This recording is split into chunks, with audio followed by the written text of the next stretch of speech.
It was Christmas on the island of Sodor. All the engines were working hard. Thomas and Toby were busy carrying people and parcels up and down the branch line. Everyone was happy. Only the coaches, Annie and Clarabelle, were complaining. It's always the same before Christmas, they groaned. We feel so full, we feel so full.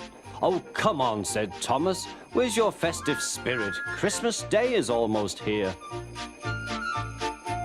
By the side of the track was a lonely little cottage with a familiar figure waving to them. It's Mrs. Kindly, whistled Thomas. Peep, peep, Happy Christmas. Thomas always felt better for seeing her. Christmas just wouldn't be Christmas without Mrs. Kindly. When work was over, Thomas went to see the other engines. All their coats had been polished. Ha, said Gordon, just look at us. Your driver will have to work fast to get you as smart as us. Never mind that, replied Thomas. I've something important to say. Do you realize it's a whole year since Mrs. Kindly saved us from a nasty accident? You remember when she was ill in bed and... Yes, of course, interrupted Edward.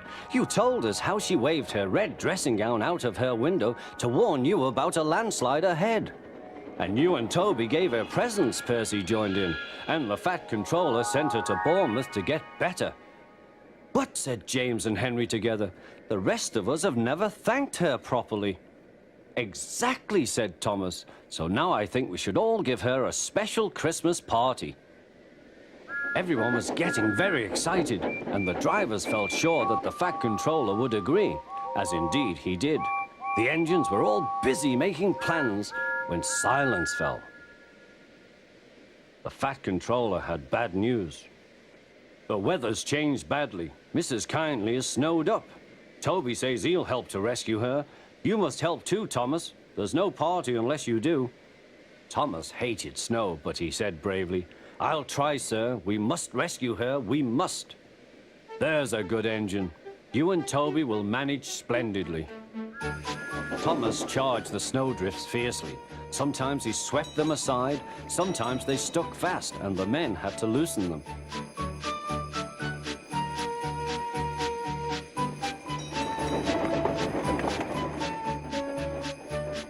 But at the cutting near the cottage, they could go no further. Look at that, exclaimed Thomas's fireman. Peep, peep, peep, here we are, whistled Thomas. An answering wave came from an upstairs window. Then they heard a familiar sound. That's Terence, said Thomas. He's come to help too. Sure enough, Terence had a snowplow and was working hard to clear a path to the railway line in safety. At long last, the rescue was complete. Percy took the tired workmen home. Terence said goodbye to Mrs. Kindly and promised to take care of her cottage as he watched them all set off. The engines made good time. No more snow had fallen, but the yard was dark. Thomas's heart sank. Suddenly, all the lights went on. What a marvelous sight awaited Mrs. Kindly. Well done, said the Fat Controller. I'm really proud of you all. Mrs. Kindly especially thanked the smaller engines. Thomas and Toby are all friends, she said. And now, Percy, you are my friend too. Percy was very pleased. 3 cheers for Mrs. Kindly, he called. Peep, peep, peep. They all whistled. We wish you a Merry Christmas. We wish you a Merry Christmas. We wish you a Merry Christmas and a Happy New Year. We stopped. Thomas the Tank Engine and his friends thought it was the best Christmas ever, and Mrs. Kindly could think of nowhere she would rather live. than here with them on the island of Sodor. Wants to get knockered.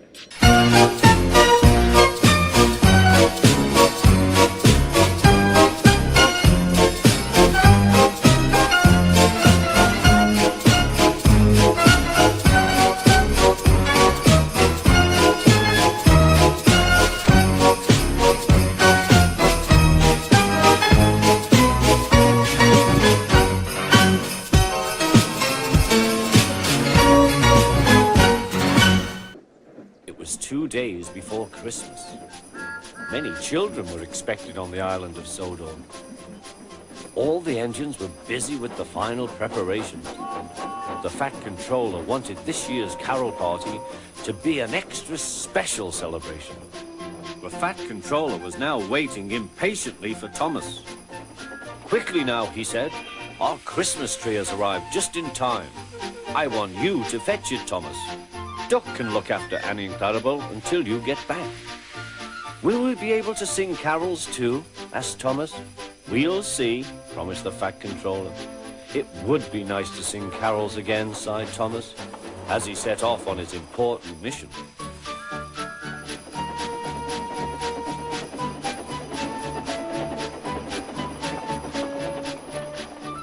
Thomas collected the tree safely, but large snowdrifts lay ahead. "I mustn't be late," he thought. "The Fat Controller is relying on me." Whistling bravely, Thomas tried to move, but he couldn't. There was worse to come. Poor Thomas was snowed under. Meanwhile, the other engines waited and waited. They were grumbling about Thomas for being late. "Silence," said the Fat Controller. "Thomas left the works safely, but snow has brought the telephone lines down. We must assume he is stranded." The engines now felt sorry for Thomas, and cold but confident, the twins set off to the rescue.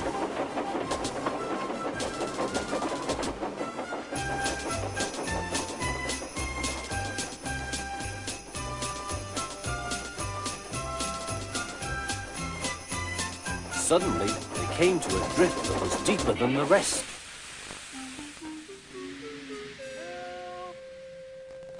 "Hush!" said Donald. "I can hear something." "Probably the wind," said Douglas. Help! "No, listen," insisted Donald. Over here! Look, it's Thomas. Come on, the poor wee engine must be frozen to the frames in there.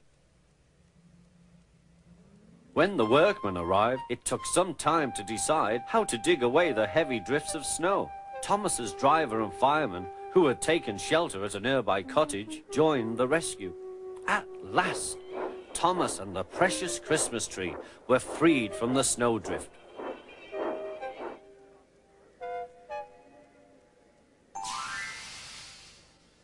Then they set off once more to finish their long journey.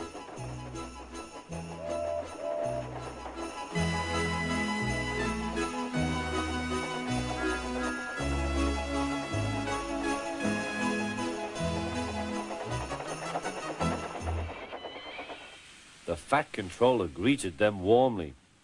"As a reward for all your hard work, you may go and enjoy the carols. Be quick now." At the big station, all was soon ready. 1, 2, 3. Suddenly, like magic, the station was flooded with lights. "Ladies, gentlemen, and children, I give you 3 cheers for Thomas the Tank Engine and all his friends who have made this occasion possible." Suddenly, there was a strange whirring sound. Percy and Toby smiled. They knew who it was. With landing lights shining brightly, Harold the helicopter touched down gently in the snow. Bringing the greatest surprise of all, Father Christmas. Everyone cheered and the party began. "It's no fun getting stuck in the snow," whispered Thomas to Percy. but it was worth it for this party. Happy Christmas, Percy. Happy Christmas, everyone.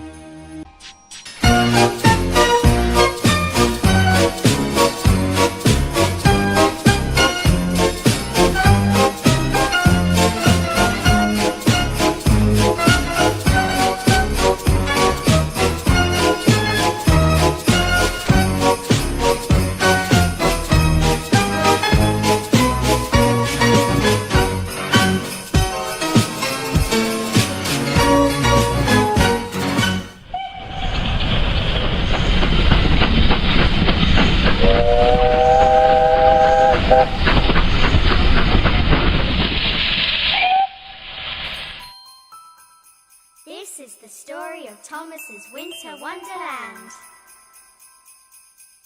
It's a winter wonderland. See the snow lay all around. Bells are ringing, ding-a-ling-a-ling, ding-dong. Sleigh bells jingle, home for the holiday. Ah, loving Christmas. Oh, brakes. They won't work. Help. Help. It's a winter wonderland. Ah! Little engine working hard. His snowplow heaving, chugga-chugga-chug-chug-choo. Bother this silly snow. Don't hold me up